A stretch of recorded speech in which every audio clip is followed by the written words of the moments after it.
Hello, everybody. Hope you're doing well. Today I'm going to talk about the 1973 science fiction film Westworld, which you can see right there, the title with the iconic Yul Brynner on the cover there. This film was written and directed by Michael Crichton. It was made by MGM Studios.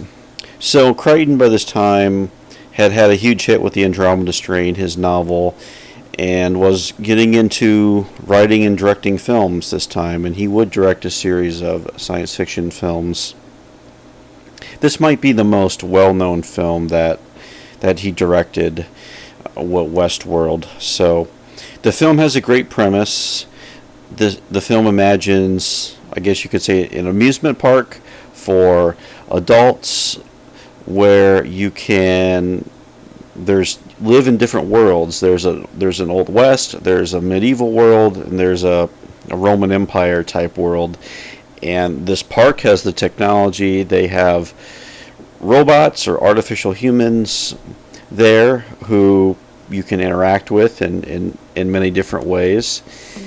And that's the premise. So it's this amusement park, $1,000 a day. That was pretty expensive in the 1970s. So anyway, of course, Crichton would return to this amusement park idea again with, of course, Jurassic Park in the 1990s, but Westworld would do that. So the two main stars in the film are Richard Benjamin and James Brolin, who play, I guess they're two friends. Brolin's kind of the macho guy, and Benjamin is just getting off a divorce, and he seems a little insecure about himself. And they're going to Westworld, and it's all high tech, very futuristic when they arrive, modeled very much on Disneyland, places like that. So they arrive, and they are given costumes and everything, and they are in the Old West, and they can get into shootouts. They can get into fights. They can use robots for sexual purposes. So there's a number of things people can do to enact their fantasies, whether they're violent or sexual or whatever the fantasies happen to be. So that's the premise of the story, and of course what happens is the robots start to malfunction, where almost as if they start to develop a consciousness that they are being exploited by the scientists who built them. And about midway through the film, the robots start not to follow orders anymore and start to turn on the visitors to the park. And of course, Yul Brynner plays an outlaw, clearly modeled on his character from the Magnificent Seven, the film, the Western from the 60s, who Richard Benjamin gets to shoot a few times in the film. But and that's really what the film's about. It's about this park malfunctioning, as you know. It's a classic of technology going wrong type of story, and this one really does it well. Crichton's direction is good in this. It's economical, the scenes, and Crichton said where his approach was, he wanted to keep the situations very cliche, so he thought he would keep the direction as basic as possible. And you can tell that from the scenes where there's nothing flashy. You know, the blocking is all fairly conventional. There's occasional slow motion. There's panning shots to the control rooms and things like that. So it's a very economical film in that sense as the story. And this movie is 90 minutes long. And I know there were some scenes that were cut from the film, but fairly decent running time. Some could pick this movie apart. There are some plot questions in this movie that don't quite work, and I think there's some might find the first half slow when they get into the park. Others might find it to be very interesting to see how the movie portrays robots and how people are interacting with them. And some people might not like the second half of the film, which is more action adventure type of situation that we get in the second half of the movie. But yeah, and some of the things I thought of as I was watching this were they're giving actual guns to the guests there in the Old West, and it's like, well, don't you have to train people before they use firearms? So that was like one thing I was questioning because apparently they are real guns that shoot real bullets. So yeah, there's that, and as far as the interaction goes with the robots, like you get the sense like it would get really boring at that place up to a certain point because there's really not much to do not much to do there except to try to pursue your fantasies. And of course there's a commentary there and about the nature of people and how we use technology, and do we use all this high technology where they have the control room looks like a NASA control room where you have all these doctors in white coats who have spent years developing this technology, but using it to benefit only the very wealthy, and let people enact the less savory sides of their humanity. So there's some great commentary there on how we use technology and questions like that.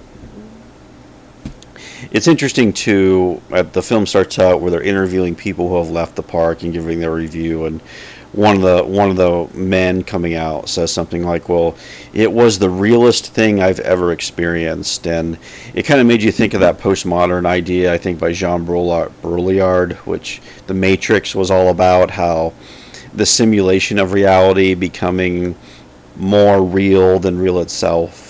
Like the comparison is often made to like a place like Disney World, where the reality at a park like that is so heightened, and so intense, it feels more real than real. So I thought that was very interesting how that idea was put in place early in the movie.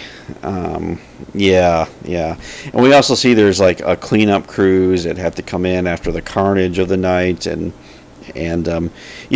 clearly they're machines, but they have blood and everything. So it's interesting how the movie uses the technology, and how Yul Brynner eventually makes his turn, and comparisons have been made to the Terminator with Arnold Schwarzenegger. So there's definitely direct link between the Yul Brynner character in this film, who by the end of the movie is like indestructible and is going to do whatever he can to try to kill Peter Benjamin, and effectively, those scenes are effective when the movie becomes a chase scene at the end. Yeah. So great. It's really Crichton, really at the height of his powers, really with having a really good idea and being able to execute it in this. By the 70s, amusement parks were big. There's questions about technology in the 70s, like how we're going to use technology. This is about it being used very selfishly and things like that. So it's not a dystop. I hate to use that word all the time. It's not a dystopian story, but I guess you could say there are elements to it, as far as where we have one of the early, I think, depictions of robots or artificial intelligence, turning against their creators. So the film is effective in that way too. Yeah, so good movie. The music's interesting. Even the music score for the movie is almost kind of a pastiche of Western music. It's not an overwhelming score, but it really sets like the artificial atmosphere, and the fact that the music is also sounds like muzak and is kind of artificial really works in the movie's favor. So yeah, of course there was a sequel made to this movie called Future World, which I'll talk about. I do want to talk about the sequel, and I understand there was a TV show in the early 80s which did not, only aired for a few episodes.